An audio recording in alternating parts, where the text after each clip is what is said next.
नमस्कार दोस्तों, आदर्श technical classes में आपका हार्दिक स्वागत है। कैसे हो दोस्तों? सभी ठीक होंगे, सभी मस्त मजे में होंगे।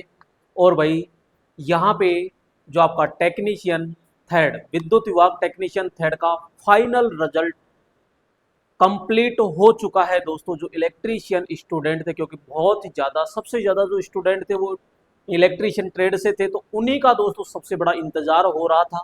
और यहाँ पर सभी को बहुत बहुत बधाई, धन्यवाद भाई, आपको बहुत बहुत शुभकामनाएं पास होने के लिए। लेकिन कुछ स्टूडेंट, कुछ छात्र बहुत ही पॉइंटों में रह गए, निराश हो रहे हैं। तो भाई दोस्तों, उनके लिए भी दोस्तों देखो, दुख तो प्रकट होता है, लेकिन ये है कि पोस्ट जैसे सपोज कीजिए 2163 है, पास किए दोस्तों 4000, तो भाई पास तो केवल 2163 को ही करना है। तो ये तो है श्योर कि उन्होंने 2 गुना लिया है, तो 1 गुना तो बाहर होने ही होने हैं। तो भाई दुख तो देखो होता ही होता है, लेकिन कई स्टूडेंट ये कह रहे हैं कि सर हम फेल हो गए, लेकिन उसका दुख नहीं है। दुख इस बात का है कि हम पेपर दे के आए, लेकिन उसमें हमारा स्कोर लगभग इतना होना चाहिए, इतना कम कैसे रहा? इस पे सबसे बड़ा सवाल खड़ा हो रहा है। तो भाई क्या आंसर की जारी करनी चाहिए या नहीं करनी चाहिए? तो भाई सीधी सी बात है, अगर आंसर की जारी करते हैं तो विभाग को तो क्या नुकसान है, लेकिन स्टूडेंट संतुष्ट हो जाता है कि यार मेरे ये सही है और ये गलत है। तो भाई आंसर की तो देखो, मैं तो साफ कहता हूं, मैं पहले भी पक्ष में था और अभी भी हूं, आंसर की जारी करनी चाहिए। अगर विभाग आंसर की जारी नहीं कर रहा है, इसका मतलब वो चोरी को छुपा रहा है। जैसे और विभाग भी तो है, आंसर की जारी कर रहे हैं, स्टूडेंट देख रहा है कि सही है तो सही है, गलत है तो गलत है। तो स्टूडेंट को एक क्या होता है, बिल्कुल सांत्वना मिल जाती है कि यार मेरा ये गलत हो गया, ये सही हो गया। तो उनको भाई आंसर की तो जारी करनी चाहिए। देखो मैं तो पक्ष में हूँ, और हो सके तो अब भी उनको आंसर की डालनी चाहिए। लेकिन दोस्तों जो स्टूडेंट पास हो गए हैं, बहुत बहुत शुभकामनाएं, बहुत बहुत धन्यवाद उनको। अब आगे क्या करना है क्या नहीं करना है, तो उनका दोस्तों फाइनल हो चुका है, अब कोई दिक्कत नहीं है।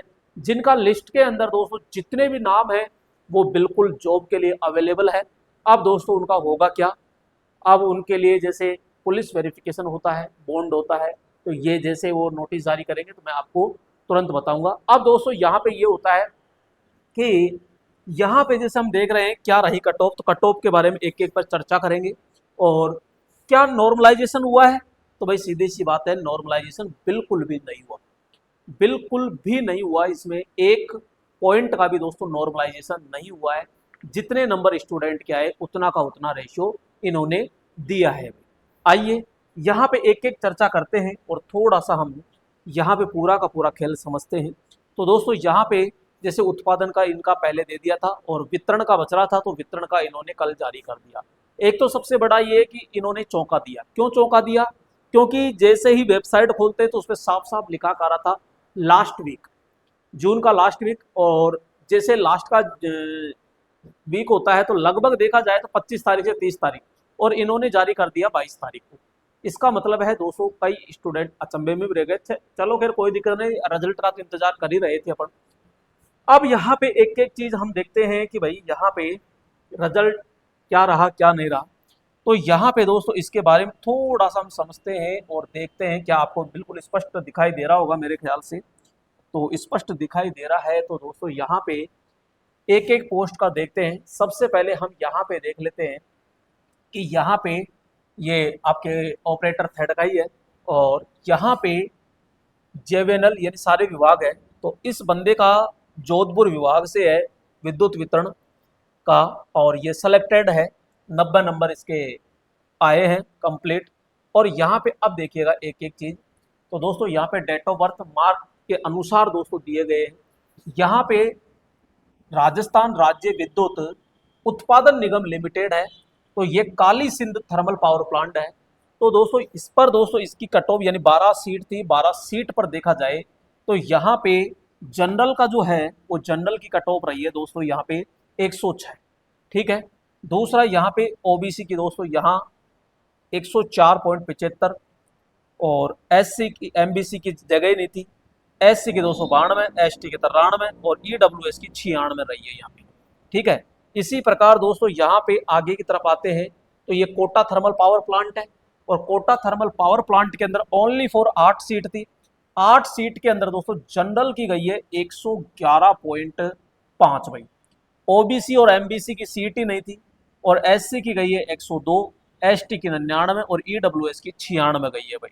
ठीक है, यहाँ पे मैं सारी कट ऑफ की चर्चा कर रहा हूं दोस्तों।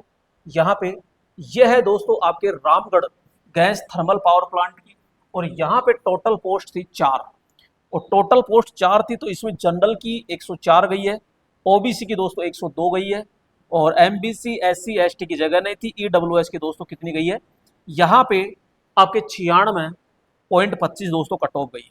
इसी प्रकार दोस्तों सूरतगढ़ की बात करते हैं, सूरतगढ़ थर्मल पावर प्लांट, इस पे दोस्तों अच्छी खासी पोस्ट है 38, और 38 पोस्ट है तो दोस्तों इस पे जनरल की गई है 103, ओबीसी की 101 है, एमबीसी की दोस्तों 95 है, और एससी की दोस्तों यहाँ पे 93, और एसटी की दोस्तों 84 गई है भाई यहाँ से, ईडब्ल्यूएस की दोस्तों 96 कट ऑफ गई है ये पूरी की पूरी। ठीक है, और इधर दोस्तों ये कट ऑफ डाली गई है कि किस कैटेगरीज वाइज लिया गया है, यानी डेट ऑफ बर्थ।